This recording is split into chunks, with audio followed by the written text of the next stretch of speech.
Hi everyone, my name is Rachel Smets, and today I'm introducing you to Tyler Wagner. Hi Tyler, how are you? Doing awesome. Thanks for having me on, Rachel. Great. I am really honored and pleased that you are part of my book, Tyler, because let me tell everyone who's listening and who's watching and who's reading the book is that you will be taking part of my book, which is all about confidence, but it's confidence of successful people just like you. And I want to figure out who you are, who you were as a child, and what you do now as a successful entrepreneur. So I want to talk all about that because you are not only an author of several books, which we will discuss, you are also a coach, a terrific coach, may I say, in Thank you. helping people becoming authors or already established authors, because you guide and you coach them through how to write the book, how to publish the book, how to market the book. So the whole process from writing to publishing and the marketing of it. So, and you are the founder of Authors Unite, and you also have a Facebook community, which is very active and very interesting for people to go to as well, Authors Unite. So that, I think, sums it up a little bit. Am I right, Tyler? Yeah, no, that was one of the best intros I've had. So thanks. Feels good. Good. Great. But we will discuss more in detail about the things that you do and how people can find you and how you help people. But I want to go back, years back, to begin with, and to see how you were as a child. What kind of character do you have as a person? Because this is all going to be about confidence. So tell me, Tyler, were you always such a confident communicator, speaker, motivator? Tell me. Yes, I think that's an awesome question. And going back, like thinking back to my childhood and things like that when I was younger, I kind of always was. It was a very like natural thing for me to be like outgoing and just I think as a male too, maybe this kind of helps me be more outgoing, but I'm somewhat more emotional than I feel like most guys, which I think me and you had even talked about that. Like I can kind of like read people easier than most males can, I'd say. Mhm. But yeah, growing up, very outgoing, and it was definitely more of a natural thing. But just like with anything, anything that I did new, it wasn't always there, right? So, for instance, I guess what I could say is basketball. That was a sport that I played when I was younger. And like right away, it wasn't just like a click, you know what I mean? And like I would get nervous before games and stuff. So I think one of the biggest takeaways I had from being from when I was younger is that repetition made me feel more comfortable. So the more that I was uncomfortable in those game situations for basketball, then it became more comfortable for me eventually down the line, right? Mhm. So even though, yeah, I guess to just sum that up in a sense, even though like as a child, it was definitely really natural for me with big events and stuff like that in front of big numbers of people, like for basketball games and stuff like that, that wasn't, natural. I don't know if that's actually natural for anyone. I think it just takes consistent times doing it, and then you become more and more comfortable with it. Mhm.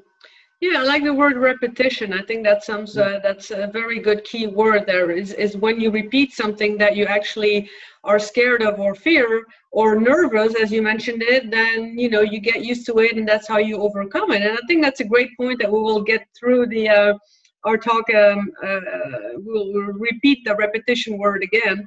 Um, Put it that way. So, okay, so that was your childhood, basketball events, etc. But then let's move on. You're early, 18, 20, you left Yeah. school, and then what happened? So I think the best place to start with this part of my life would actually be this internship that I did. I wrote about it in my first book, Conference Crushing, actually. It was called Student Painters. And what I did is I ran a painting business, and I hired 8 of my friends to work for me. And this was my first actual like entrepreneurial experience Mhm. that I really had. So what it was kind of like a franchise company. Like they give you all the marketing materials, teach you sales, and then you're kind of on your own in a sense. You have like a mentor, but it's kind of like that. And you run a painting company. So in the spring, what I did actually is I would go door to door and try to basically, I go door to door of houses, and I noticed the outside of their houses, sometimes they needed painting. So I'd go knock on their door and be like, hey, I can give you a free estimate. And then if you decide that you like it and you would like to work with us, then we can move forward. If not, at the very least, at least how much it would cost to get your house painted. And, you know, I literally I did it for 2 years. Over those 2 years, I probably knocked on, 5,000 doors or something. You know what I mean? Like, I'm at thousands of doors easily.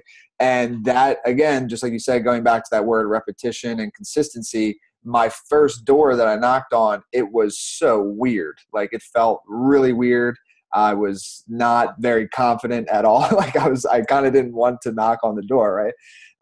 And then after a couple days of doing it, and knocking on a couple hundred doors, then it became like fun. You know, it was just like, you know, I really hope that we can get this painting job. And it just became a lot easier. Again, using your uncomfortable situations, doing them as many times as possible. Then eventually they become comfortable, and then you can move on to bigger, more uncomfortable situations. So that's where that started. You know, ran a business that was $70,000 business my first year. And then the second year was actually a team where I mentored a bunch of people, and we ended up doing over $1 million in business, that year. But that was with, you know, like 20, 30 people that we all had mentored together. So then after that, then came, you know, online digital marketing, Authors Unite, books and stuff like that. But I think, you know, how I got here to this point, though, and I really do think this, the knocking on the doors, like cold calling, that was such a big part of my success, because I think it's just such a big barrier for people. Like, people have a really hard time, you know, selling and just like even communicating with people. They're very nervous. So for me, I was able to get over that fear fairly quickly. Once you knock on a couple thousand doors and talk to random people, it definitely helps. Yeah. Actually, I didn't know that about you, Tyler, and it's I can absolutely relate to that, because I was working a few years ago in France, and that's actually what I needed to do as a job, is cold calling. It's just go out there, go face to face, and French people are very, very hard to talk to and to build a relationship with. So it was definitely cold. But I like what you say, is that at first you kind of are nervous, you have this fear. And then you just have to do it. You push yourself, right? I mean, that's what you did, is you push yourself, and then you have to, because it was your business. So you had to get money, or you had to, you know, knock on the doors. Okay, so very, very interesting about that. So that you would say repetition is definitely the key to overcoming your fear. Now, can you elaborate a little bit into that? Because somebody who's really scared of communicating, somebody who's really scared of, you know, talking to people and communicating, it's not easy to just go out there and do it and repeat it. Can you? Yeah, for sure. I think one part, or one step too, that like goes on to that, is affirmations.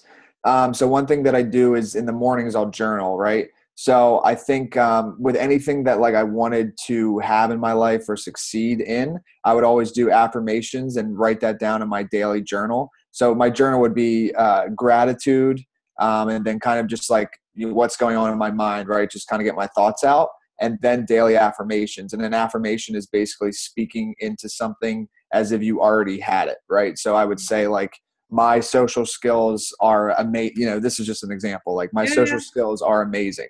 Right. And I would like write that, you know, every day, let's say. And then eventually that becomes like embedded in your subconscious, in your mind.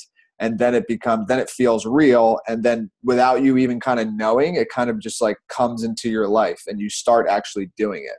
Right. So when I wanted to like run a successful business, or actually the best example would be my first book. I had so many limiting beliefs with my first book. And I think, as you know, like, I'm way better at the marketing side of things than I am at the actual like writing. I have great editors. I have a great team behind me with Authors Unite. So great editors. But that was my biggest limiting belief, is I was just like, hey, I know I'm not a strong writer. I really need to do this every day, repetition, to get better at it. And I also did affirmations saying that like, yes, I can do this every day, reminding myself. So then the book came out, and it ended up doing well. But I think without that daily routine of reminding myself that I could do it, you know, just because all those limiting beliefs, I could have easily just been like, no, I'm not going to do it. And that happens to a lot of people with their books, is they'll get like almost finished, and then they'll stop because limiting beliefs come in, the fear creeps in, and then they never get it done. Yeah. Oh, I love that. I love that. And indeed, it's true. I mean, how many people tell you, I want to, my dream is to write a book, but the book never gets out there. A lot. So it's definitely true, but not only for a book or for an author, for many things. So I really like that. And I want to take you to that moment because you say, okay, you do use journaling, and that's a terrific advice and something that really works. But you really consistently, repeatedly write down every day, I am a good writer, I am a strong writer, I am an author, or I am a successful business or entrepreneur. So these are the key, the informations, whatever it might be, but you did consistently write it down every day for a long time, or you still do it now? Still do it now. And yeah, I guess I probably started doing that right when I first dropped out of school. So that painting business, I was actually still in school when I was doing that. Mm-hmm. I dropped out after that, and then I moved into an entrepreneur house in Iowa. I don't know if you know this either, but I moved to an entrepreneur house in Iowa with 6 other guys. And that's where it really started. So I had accountability with me as well. 6 other guys all starting their own businesses, including me, 7 all at one time. And that's when, from somebody who was, way ahead of me, he actually wrote the foreword for my book. His name is Dane Maxwell. He had, taught us about journaling and stuff like that. So I started journaling every morning, and the benefits from it are just amazing. And I forget what the actual quote is, but it's something like your thoughts become your words become your actions, and then your actions become your results, basically, or something like that. Yeah. And I totally believe that to be true, right? Like whatever self-talk you have in your mind, and, we all have things that creep up. We all have negative self-talk at some times, but we can't let that get to us. Mm. So we have to keep reminding ourselves that that's just fear. It's okay. We can move forward. So I think that was something that really helped me along the way, is to every day remind myself that I was capable of doing these things. Wow. Okay. A good reminder. Okay. Now you said again something I didn't know. You moved into a house and I was actually going to ask you, okay, now you are a successful entrepreneur and of Authors Unite. However, you didn't fall out of the sky. So No. One step you took is from your internship, you left school, you dropped out, and then you went to a house in Iowa with 6 other guys. Yep. I want to know how you started this successful business. So go back, take us to that house. What was it? What did you first initially wanted to become an author? And was that your first idea, is to become famous with a book, or is that how it all started? It wasn't my first idea. I wanted to do professional speaking, and even the topics I wasn't really sure on, but I know that I really, like I said, when I was a child, naturally being confident and kind of in front of crowds, I had to get used to it in front of big crowds. But once I did, I realized hey, I really like this feeling. I like being on stage. Okay. So I knew that. So when I would go to these conferences, everything kind of actually in my life kind of leads back to conferences. It's kind of funny. That's why I wrote that first book. Mm. But when I went to conferences, I met really successful professional speakers, one being Tim Ferriss. He wrote the 4-Hour Work Week, and I don't know what his keynote fee is, but I think it's $40,000 for an hour talk. So he gets paid $40,000 for 1 hour talk. So I had asked him, what would be your best advice? And I asked many others this for doing, or what would be your best advice to become a professional speaker, the quickest, what's the fastest way? And him, among many others, said that to put a book out first would be the best thing. So once you put a book out, then you become an authority in a topic. And then once you're an authority in that topic, then you have actually something to speak on. Right. Mm-hmm. So basically that's what I ended up doing. So basically Conference Crushing was my first book. I was, and again, this goes back to, I guess, my natural ability with just being outgoing and stuff like that. And that was my first book, did really well on Amazon. And then that was my first topic that I was able to start speaking at conferences for, leading off the event and basically making people feel comfortable in the room, just a 15-30 minute thing, discussing networking tips and stuff. And then that's how my professional speaking started to happen from the book, right? And that's kind of why I decided to write the book, not because I loved writing or something like that, right? Okay, let me just rephrase it a little bit. Okay, so I want to make sure, because I'm writing notes while you're saying this, Sure. and I will of course view the video again before I put it all down in my book. But okay, so you okay, you had the internship that was done. You dropped out of school. You lived in this house with the 6 other guys, but you were very, very, very intrigued by speaking and public speaking. So you went to a lot of conferences. I remember you saying that. And that's where you met important people, you know, that were good in public speaking, just like Tim Ferriss. Then you asked them their advice, their tips and advices of how you could, you know, become this public speaker, I would say. The idea was then, or the tip you got was write a book on it. So you wrote your first book, Conference Crushing. Okay. And through the book, you were actually asked to, you know, do your own speaking events, right? Yes. Well, once I had the book, I basically started reaching out to conferences with it. And then once basically, so it's like comparing yourself to somebody who doesn't have a book, right? So I'd be like, hey, I'm an Amazon bestseller. I have this topic that I can speak on. A couple events picked me up for it. And then that's what started my kind of speaking career, if you will, right? So and you just reached out to several events where you could then, okay.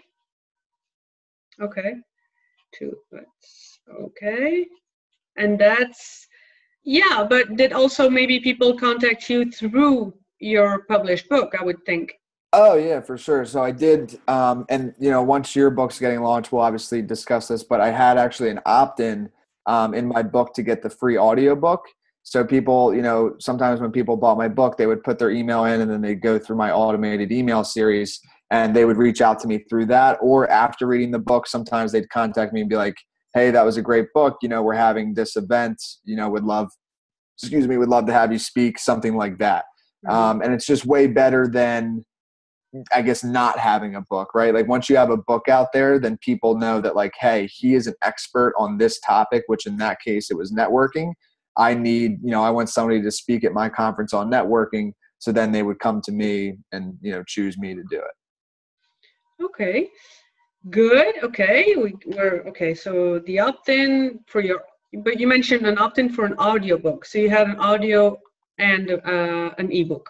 Yep, audio, ebook, and actually a print book as well. Okay. So all three of them, yep. Okay, and the opt-in was to get your audiobook. Yeah, the free audiobook. And I guess that's a little bit not actually to do with the public speaking, but I was just saying like that was a way for me to get contacts through my book, right? So, and, you know, potentially your email list. Exactly, yep. Okay. So now, okay, so the book is Conference Crushing. You have the audiobook and the print version. Okay, you get to these events to talk about public speaking. I'm getting now to how do you then become Authors Unite founder and because now really your main focus is helping other authors like me, right? Yep, totally. So how did that develop? What happened, I guess, too, is, you know, within my inner network, it was a very big surprise, right? So when I first dropped out of school, you know, a lot of my friends, family weren't really like sure, like what was going on. Like they didn't necessarily think it was the best idea, right? But, you know, whatever. So then you go through, and from that point, then I became this Amazon bestselling author. There was pictures of me speaking on stages. And then people were like, okay, dude, I want to know how you did this. Like, teach me how you did it. So then I ended up helping like 10 to 15 friends for free launch their books. It worked pretty much every time. Actually, every single time. I mean, it worked. We just followed this process that I had used. And then from there, you know, build up testimonials and then launched Authors Unite. And then started helping a lot more people and actually like charging people for it. And then, you know, created a community like you had mentioned before and an actual like business off of it. Hold on, Tyler. Let me just, because you're kind of jumping fast forward here. Yeah, no problem. It's, okay, you already are mentioning Authors Unite and the community, and that's really a success now because that's how you really are making money, giving away, not giving away, but selling packages and coaching.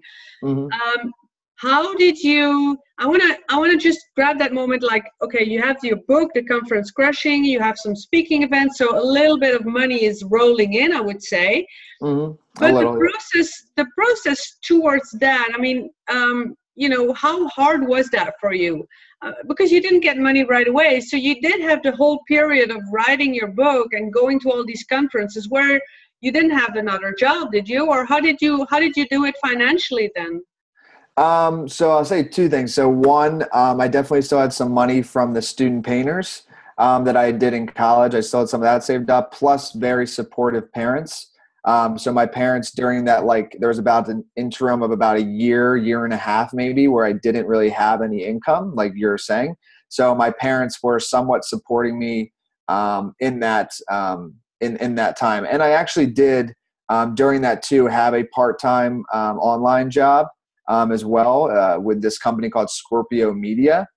So that was also bringing me in, minimal, right? And my rent in Iowa at the time when I was living there was actually only $400 a month. So it was very cheap. And that's because, right, 7 guys in one house. So you're able to kind of have pretty cheap rent. And Iowa is not, the most wanted place to live in the world. So it's a little bit cheaper real estate, right? So yeah, that's basically how I was able to kind of get through that year and a half of not having much income at all. Okay. I'm glad you're honest and open about this. And that's why I'm asking the question why, because it's not easy. You did create a successful business, but the road towards it, you need finances, and the financial aspect is a big issue for a lot of people. And I just want to, talk through that period, because also to make clear that the road to success is not just, it doesn't happen overnight, and the money is not rolling in overnight. So, okay, we got that year and a half covered. You lived cheaply, you didn't spend too much, you worked really hard to create your book and to, get out there, and slowly money was, coming in. Mm-hmm. Then you created Authors Unite. Yep. Because you did get a lot of questions about, help me through this. And so you kind of figured out, like, wait a minute, it's not so much the public speaking, it's really, the helping authors that was more of your passion. And also the fact that you said in the very beginning is you are reading people well. So people come to you and ask for your advice. So, okay, so you created the business. Did you create a team right away? Did you try a lot yourself? How hard was that? How did you it was definitely hard. I think, what it was is that, like I said, once my book launched, and I did it a lot on social media, right? A lot of the marketing stuff I did was on social media. So like all my friends and stuff like saw it. So once that happened, people were just kind of like amazed. They were just like, wow, like, this kid just dropped out maybe like 2 years ago or something. And now he's like, Amazon bestseller, and he has a book. He's an author now, So once that happened, then I started to help some of my friends that basically had reached out to me. And one of them is a book called How to Find Your Passion by one of my good friends, Tom Ailing. He was one of the first ones that I had helped. And then once I helped about 10 to 15 friends, then I was able to kind of put a concrete system down of like how this actually works for people, right? And then that's when I created my coaching packages, created Authors Unite. And now, me and you are here talking today, basically. But, that story kind of makes it sound like it was like easy. It definitely wasn't easy at all. It was just a lot of hard work. And I will say, when you're living with like 6 other people that are very, very motivated, and they're all working really hard, then it's a lot easier to do the same, right? And it's not to say the work was easy, but it was just like working 12 to 14 hours a day or something like that. It wasn't actually that hard because there were 6 other people all around me doing the same thing. So it's like you kind of feed off each other's energy a little bit. So maybe that could lead into something else too, is like, if you're feeling like you're really not confident in life, maybe check your surroundings, see what's going on there. Because if you surround yourself with confident people, then chances are you're going to end up, at least being more confident, right? Because they'll help you. They'll help you get out of your shell. Yeah. I was just noting down, your surroundings are important for your confidence. And that's when you said it yourself, is that surround yourself with positive-minded people, but not just positive-minded, but really motivating people. And if you want to be an entrepreneur, you're surrounded by other people who want to be an entrepreneur. You kind of inspire each other, and you feed each other with energy through that. So that's an important key that I definitely want to come back to. But I really like the fact that you're saying the road towards it is not easy. It is hard work. You were working 12, 14 hours a day. And yeah, I mean, I can relate to that, because here I am, really, really wanting to become a successful coach, just like you, in confidence. What am I doing? I'm going to launch my book, and luckily with the help of you. And you are already successful, so I am, taking up this. Being surrounded by successful and motivated people just like you, which is of course motivating me again, and it keeps me going, because yes, I still have a job because I need the finances, and I'm working hours and hours extra per day to get this book out there and to get it launched, and it is hard work. And I'm happy that you say that, because the road towards it is not easy, and it's also something related to confidence. It's taking these small steps that you took. It took you a long time, but the road is not easy. And it's the same. I mean, it goes hand in hand with confidence. I'm relating it to confidence, because you didn't have it all. You were, it must have been insecure for you. Like, where is this taking me? Yeah. You went to the conferences, you launched your book, but that didn't give you the money. This doesn't give you a monthly income. You then were helping 10, 15 friends for free. Yeah, 10, 15 friends. And, that's just kind of an estimate, but it was, maybe a dozen or so friends for free, just to build up testimonials. Right. So that's one of the biggest things. And actually Marie Forleo, if you're familiar with her, she's pretty big online. And she talks about that with like starting a coaching business or somewhat any business at that matter that doesn't, I guess, cost the business so much money up front. You can do stuff for free for people, right? And that's how you can actually build testimonials and stuff, right? So once I had success with my books, I was like, okay, let's see if this works for others. I have, tons of people reaching out to me. So, I have actually plenty of people to pick from to try this on. So I was like, hey, I'll do this for free with you. So did it for free, worked with them. And then I was like, okay, in exchange for me helping you launch your book for free, can you write me a testimonial? Then I had, 10 or so testimonials, plus, proof of the books up on Amazon. They did well. So I had all this proof that like, yes, this works. Then I started the community, started teaching others, did some advertising, stuff like that. And then, now we are basically here today, and now I'm able to charge for it. Right. Yeah. But I think that's one of the biggest things, and it's a hurdle for people. And going back to confidence, right, is to do all that work for free up front is there's a lot of fear involved, because you're like, well, what if this doesn't pay off? What if this just is a waste of my time? Yeah. Stuff like that. And these are the thoughts that happen. And really, as long as you keep moving forward, I don't believe that can really ever truly happen. You will sometimes in business have to pivot, right? Sometimes whatever your idea was just doesn't work out. So you pivot, do something else. But as long as you keep moving forward with it, eventually it's going to work out. So yeah, I think that's one of the biggest things. And that's what me and you were actually, talking about, is after you launch your book, helping some people for free, right? And building up this clientele, testimonials, and then using their testimonials when you then charging people after that, right? But that's kind of the process to getting there. Yes. Okay, let me rephrase a few things, because I think a lot of people listening and watching and reading about this, it's very interesting to know people, aspiring entrepreneurs or aspiring authors, who would like to get in touch with you or with me. It's all your journey here is actually the living proof of your road. You're building up confidence through your path, your journey, I would say. Mm-hmm. Okay, and your journey then shows that it is not easy. It is a lot of hard work. You did a lot of people you helped for free, which then, of course, in the longer, at first you don't earn anything with it, and it is a lot of work. But in the longer term, it gave you testimonials, which I also contacted and I read about and I talked to actually before I started working with you. But also, not only that, but it also helped you to realize what you're actually good in and how you can create your packages. Exactly. Yep. Okay. So that's a great point there. Is actually like, because I didn't have my packages actually set up until after I helped some people. Mm-hmm. I did have, I kind of had in the back of my mind, like, this is what I did. So I had an outline, but it wasn't perfect, right? Because doing something and then teaching something is different. Mm-hmm. Right. So I think that's a really good point there.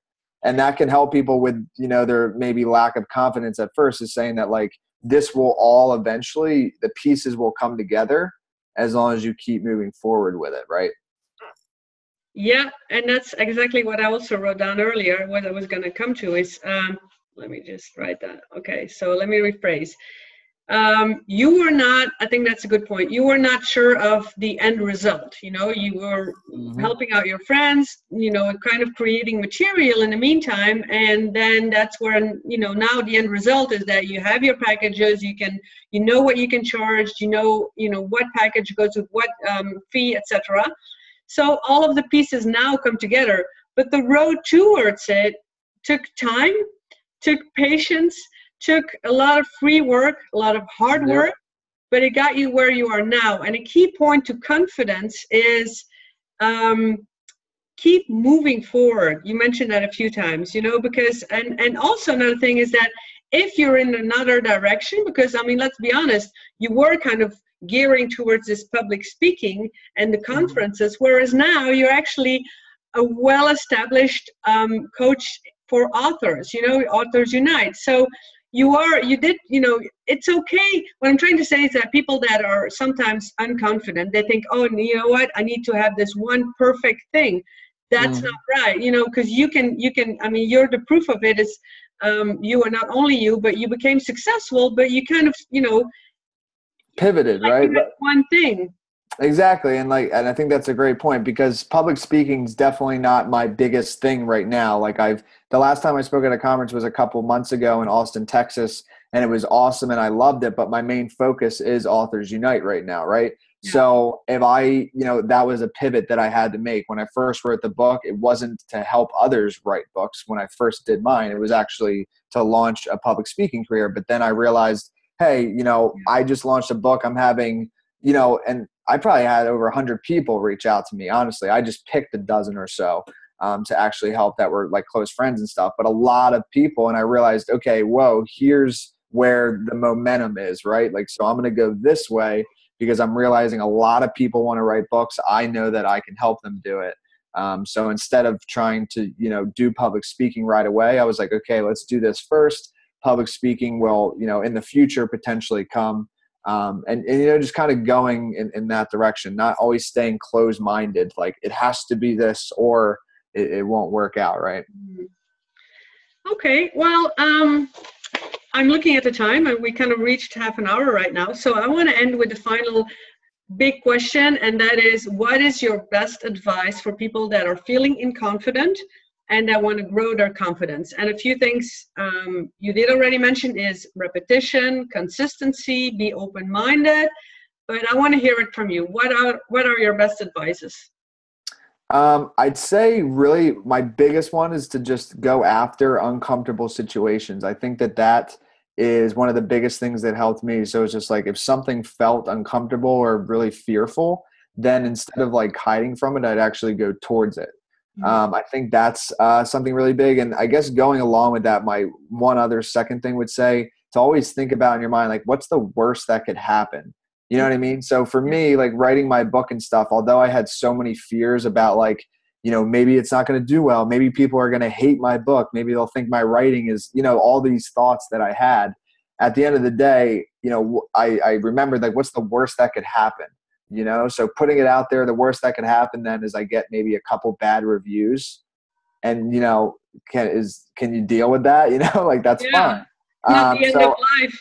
Yeah. So I think people with their fears and stuff, they really exaggerate in their minds like how bad something's going to be, and then in reality, it's usually not as bad as they had thought.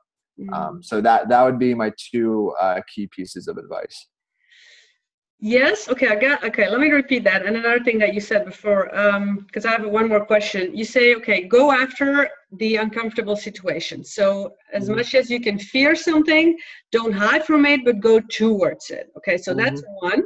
Second is, have the thought in your mind, what's the worst that can happen, and answer that as well. Because for you, it would be, what's the worst that can happen? Well, some bad testimonials or some bad reviews or something like that. So that's the worst. And really be honest with yourself. Stop you.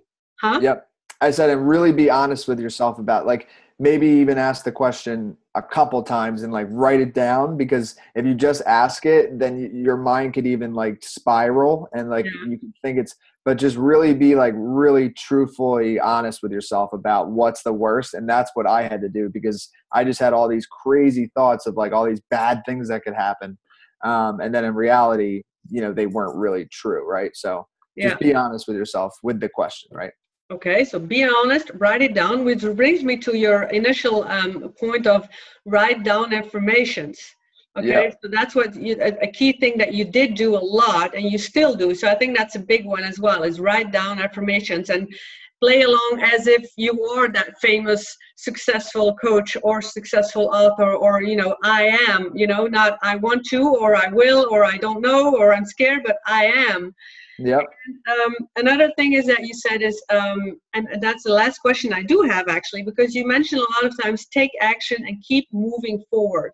So keep moving forward is definitely, and taking action is definitely a big confidence key.